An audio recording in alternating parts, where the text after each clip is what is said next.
To talk about all of this and so much more, please welcome to the stage Asmaa Alkuwari, executive and leadership coach and founder of the You're Not Alone community. Welcome, Asmaa. Lolwah, Binsaedan, the CEO and founder of Juthor. Welcome, Lolwah. Alisa, Lynn, the managing partner and a venture studio CEO at SKL.VC. Welcome, welcome. Are we coming through? She's coming? Let's get her over here. Let's get her over here for the panel. And your moderator for this session, please welcome to the stage Angie Maheb, the social media team leader at Forbes Middle East.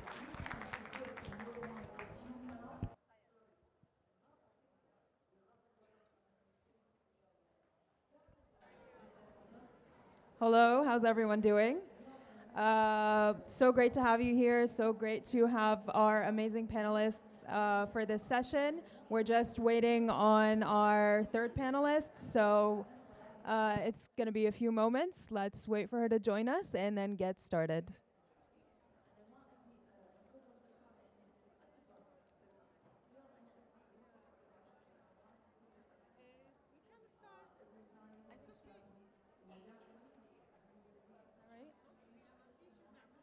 Okay. Amazing.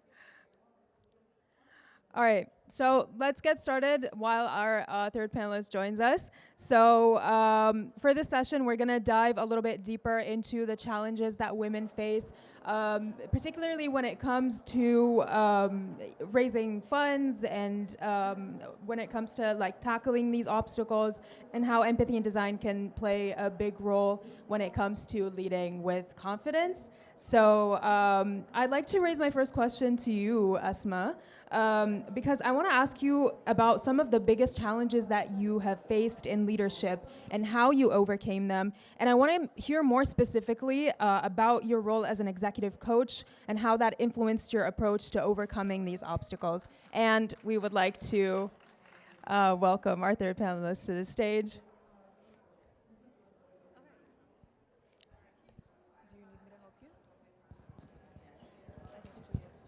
Okay, can you hear me? All right. So just to give you a background, I've been in the corporate world for 12 years, and I've been in executive leadership role for about 5+ years right now. And I kind of combine both because my background comes from user experience. And when you said about empathy, this is something that I really tap into my leadership coaching sessions that I do. And most importantly, because I do focus on women. So leadership in terms of executive positions, corporates. I have also clients that are founders, like Lolwah here. And the most important thing, the challenges that are, is I think they mentioned it in the previous session, is confidence. Confidence in taking the risk to get out of your comfort zone and just do it. Sometimes it's fear that holds us back. It's fear of what other people might say, fear of failing. Some people have fear of success. And all of these kind of fears really hold us back from taking that step moving on forward. And one of the tools that I like to use is, one of the strengths that we have as women is empathy. We have a high emotional intelligence that really can support us in the roles that we do. Sometimes changing the narrative of what we think courage is, what we think leadership looks like for us really can support us to take on to that next step. And this is where we can work on these kind of challenges. Another challenge is fear of the unknown. And this is also something that comes up a lot, or being a trailblazer. And this is something I personally have been experiencing myself in terms of doing coaching in Qatar and being one of the first Qatari leadership coaches there. It's a challenge because you don't know what's in front of you. So you're paving the way for the others, but you're kind of taking the step of understanding step by step in terms of what it takes to be that. And it's important to have the right people around you that will support you, that will inspire you to take on the next step. And these are some of the challenges that we work on, at least with my clients as a leadership coach. Amazing. I love the point you raised about empathy specifically. I want to swing back to that because I think that there is some type of stereotype that women are such emotional beings and that this is viewed as some sort of a weakness, and that is the complete opposite. I love how you find strength in empathy rather than viewing it as a weakness, because it allows you to understand other people more, and it helps you in your role as a leader a lot more. So yeah. 100%. Something that I tell women is don't look at what others have, work on the strengths that you have as a woman and as yourself. So everyone has their own personality, everyone has their own strengths, everyone has even their own weaknesses. Tap into that and try to work on that to be able to find your definition of what you need to be in the role that you need to be in. And empathy is one of the bigger ones that I work on. Amazing. Love that.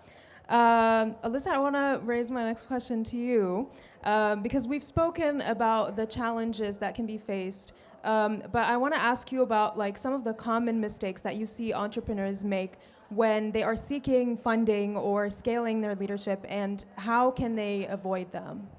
Hi, I think I need to introduce myself. I'm Please. sorry, I was listening to No the problem. speech in another room. I'm Alisa. I'm serial entrepreneur for more than 20 years in IT and gaming space, and I have a couple of successful exits. My last company I sold in 2021 was AI based. And now I'm on the other side, on VC side. I manage a VC fund. We invest in startups, in tech startups across the globe. Now, and when I'm on the other side, I see tons of startups, and I see all the statistics, and I see all these mistakes. We've been discussing this about half an hour ago, that now, being as VC, I'm thinking, would I get back to entrepreneurship? And it would be much harder, because now I see what's happening with these startups. And it's good and bad that I'm on the other side, but I think that the most challenges that startup get in with the funding. The first thing is that they don't know what they want.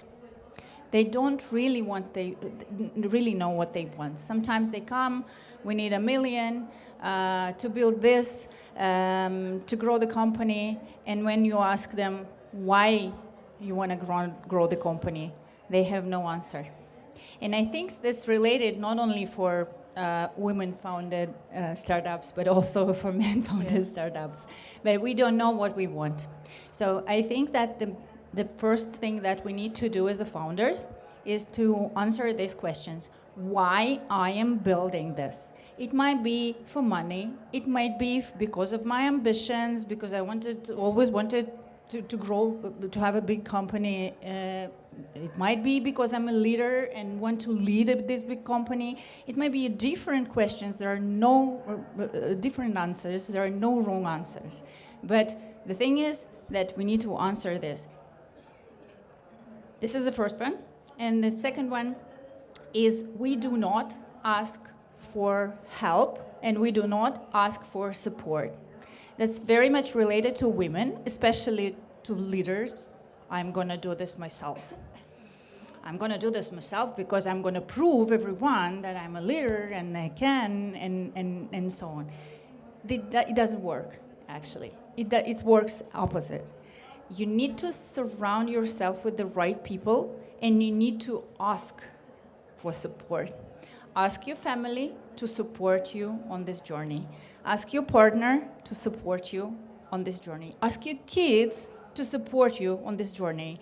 Ask investors, ask advisors, ask mentors, ask coaches to support you on this journey. They will be glad to help you. That's the second thing. And the third thing, I think there is a proverb, you would never have a second chance to give the first impressions.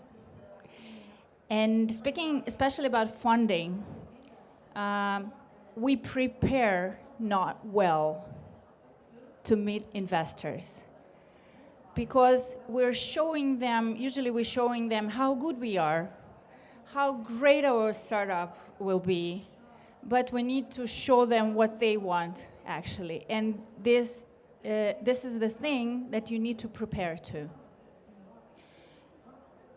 I think this is probably 3 more, but it can be a long list. No, but I love also what you raised about asking for help and not being afraid to ask for support from other people, because as women, I also feel like we have more of a pressure to prove something that we can do it all on our own. But at the end of the day, we are human beings, and when you feel like you need to ask for help, you shouldn't be afraid to ask for it. So, yeah. Lolwah, you've been waiting for quite some time there, so I want to ask you, since we're on the topic of challenges, can I know what are some of the biggest challenges that you also faced when it came to securing funding for Juthor, and how did you overcome them? First of all, thank you for having me here. Thank you. Being next to a VC and having a founder from a different perspective, it's totally different the way that we think and how does VC thinks. I think funding is the biggest challenges for early stage startup, especially when it comes to tech startup. Because tech startup cannot survive, I would say, cannot grow, to mention it better, without having funding. Regardless if you're a female founder or you're a male founder, it's really hard to secure funding because investors need to have a reward where they manage the risk. But when it comes to tech startups and early stage tech startups, it's so risky. And the reward is still not yet clear, though investor would look about 3 main things: market size, problem, and when we say problem, it's a real problem, and founders. If you have this mixture, it might help you to get to the VC, but it's still very hard. Though, I always have this example when it comes to funding, that when we ride the roller coaster, we all feel afraid of the roller coaster, though it's fun. So that's funding for us. It's so much fun. So how can we manage it, and how can we make it more interesting for us, especially as a female founder, where I wouldn't say that we're emotional, but yeah, this is something that we have, and securing fund about an idea that you do believe on and you see potential, and you face this kind of rejection, it's not easy. So how can we deal with it? I would say that meeting investors, they keep saying that meet 100 investor and less than 10% of the investor that you meet would invest in you. So what we're supposed to do?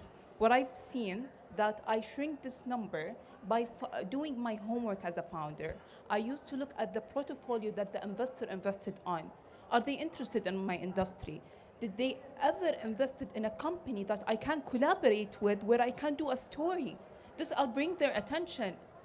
I can collaborate with a company that you invested on. Together, we can do something different. Then I pull the attention of this investor. Additionally, I've sat with founders that they invested on.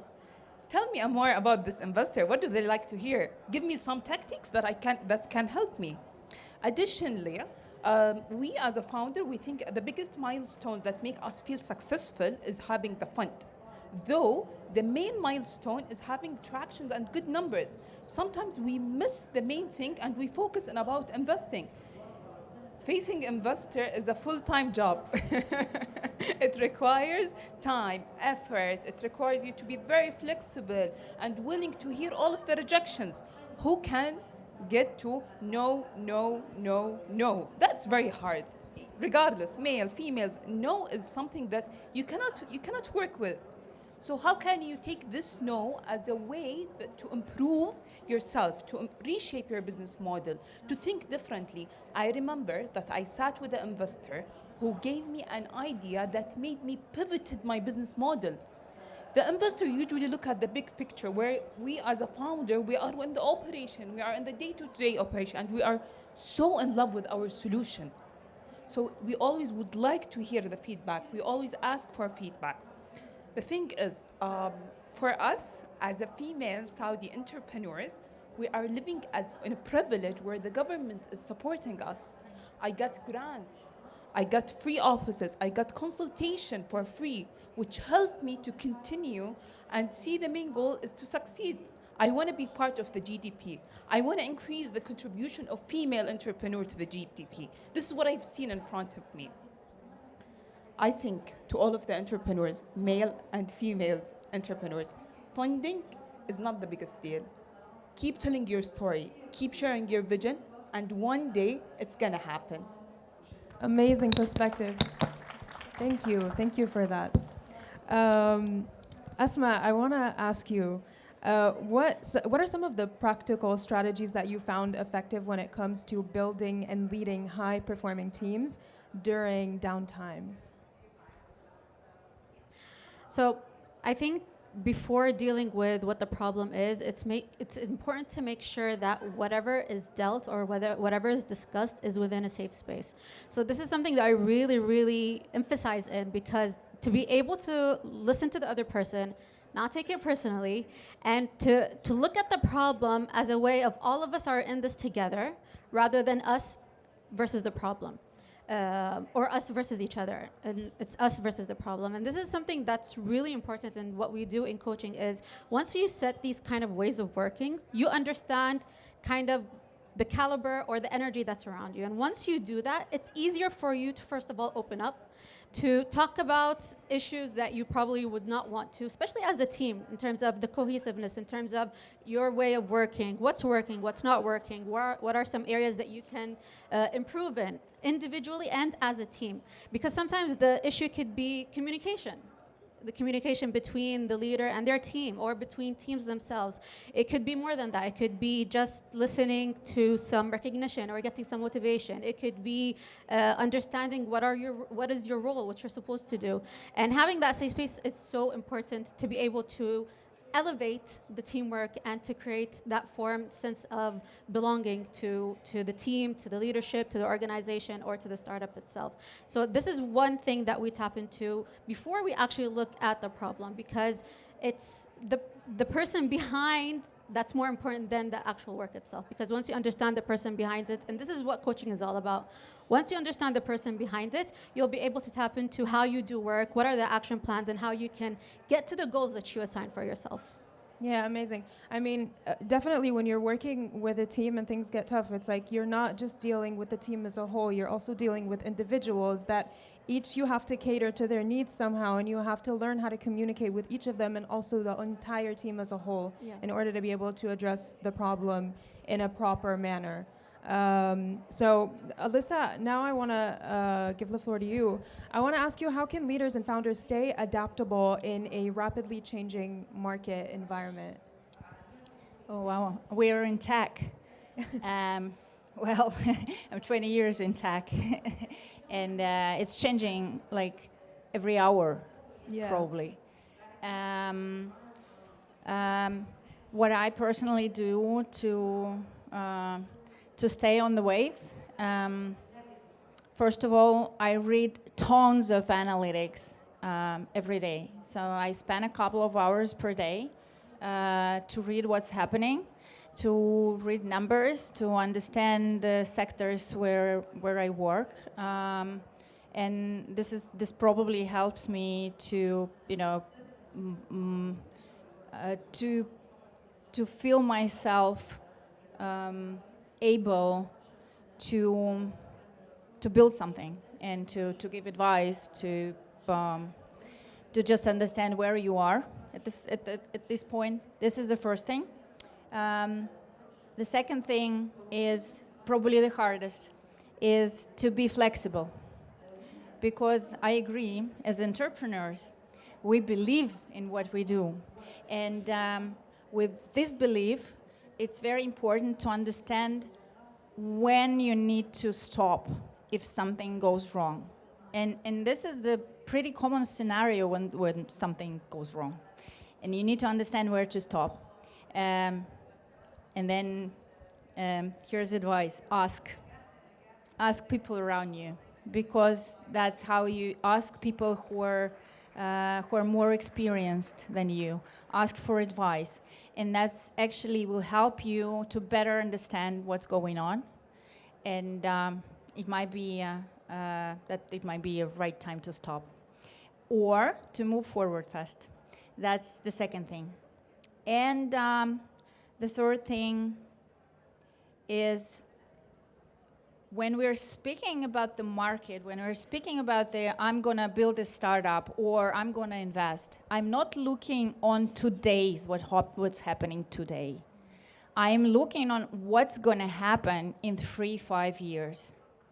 And now our expectation usually wrong, because we say it's going to happen in 5 years, but it's happening in 2 years because it's faster and faster. The singularity is coming. So we really feel it's faster. So now we need to look at the 10 years forward. So I'm building this startup, I'm building this solution. What's going to happen here in Saudi in 10 years? And from this point of view, you need to look on what you do.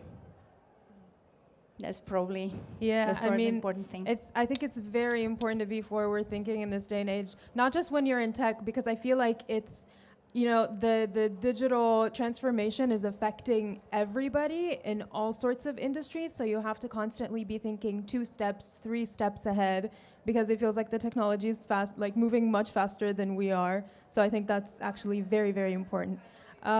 Before we wrap up this session, which I've been enjoying very much, Lolwah, I would just like to ask you one final question about your leadership style and how it has evolved over time. Can you tell us a little bit about like the lessons that you've learned that you would like to share with other entrepreneurs as well?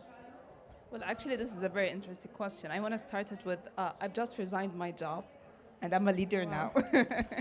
I'm focusing on my venture. I used to be a consultant where I deal with leaders. I deal with C-level, where I'm an employee, and I've been backed with people, with experts, SMEs. So how does it feel when I leave my job and found Juthor?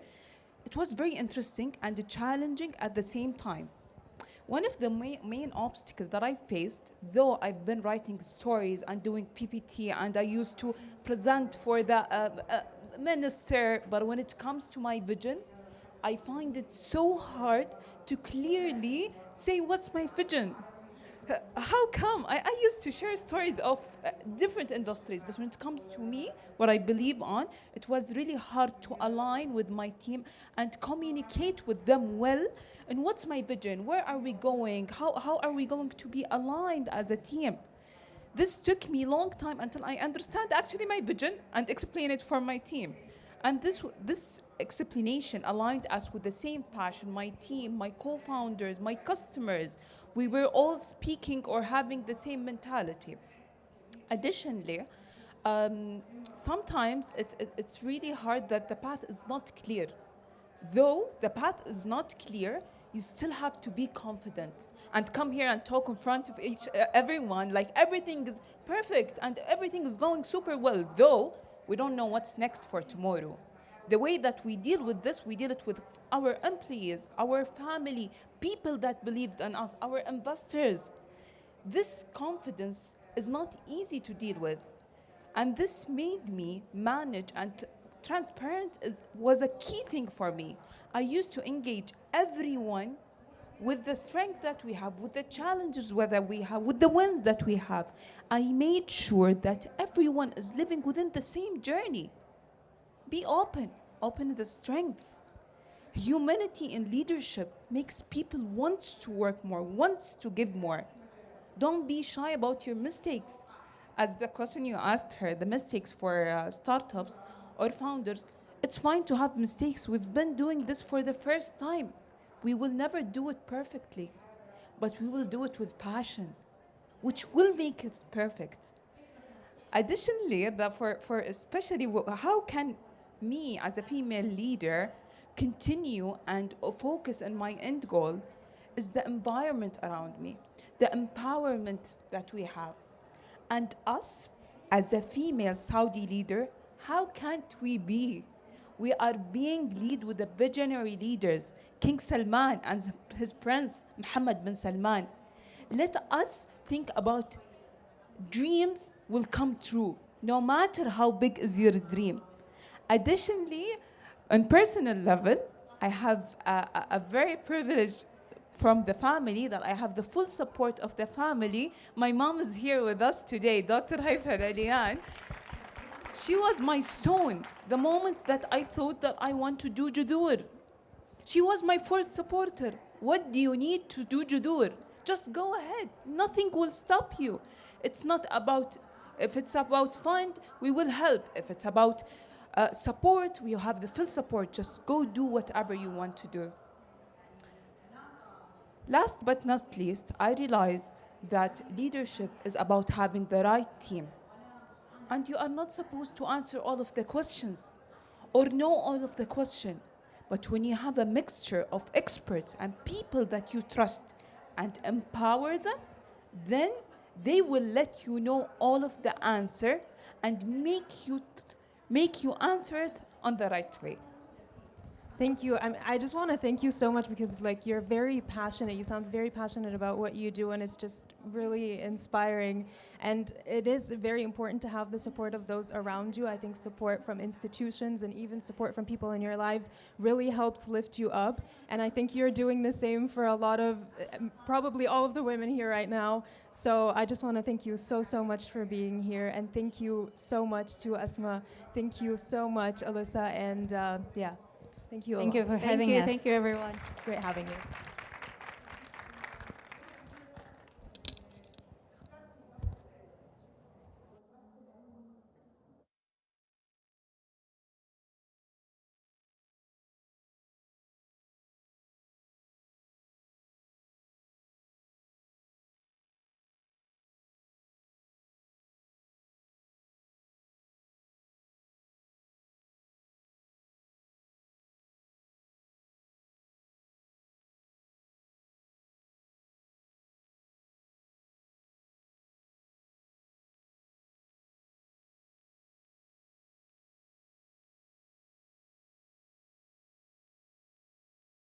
Thank you so much, everyone.